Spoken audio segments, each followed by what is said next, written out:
Hello everyone. আজি আমি class 10 mathsৰ linear equations in two variables chapter 2 এটা problem solve কৰি চাওঁ. So here we are asked to solve this pair of equation. আমি দুটা method use কৰিম, elimination ইউজ কৰিম আৰু substitution ইউজ কৰিম. Okay. So first আমি elimination ইউজ কৰি চাওঁ. Suppose this equation is 1 and this equation is 2. So using elimination use কৰি কি হ'ব? আমি কি ক'ব লাগিব? You have to check the coefficients of x and y. Coefficient of x is 2 হয়, ইয়াতে 1 হয়.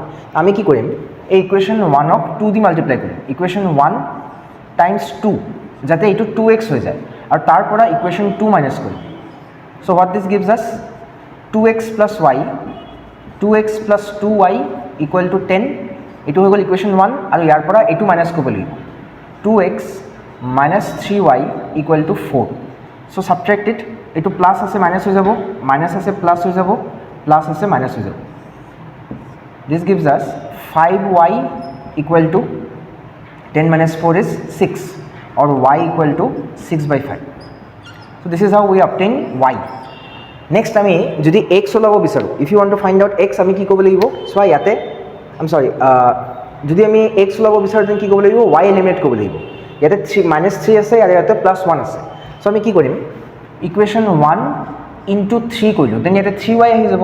তাৰ লগত এইটো মাইনাছ কৰিব নালাগে এতিয়া, বিকজ অলৰেডি মাইনাছ চাইন আছে. চ' আমি প্লাছ কৰি দিম, plus equation 2 and this gives আছ 3x plus 3y equal to 15 আৰু ইয়াতে আহিব 2x minus 3y equal to 4. চ' এইটো প্লাছ কৰিলে কি আহিব? এই দুটা কাট খাই যাব. This becomes 5x equal to 19. And this gives us x equal to 19/5. This is how we use elimination method to solve system of linear equation in two variables. Next, substitution method to sum. Okay.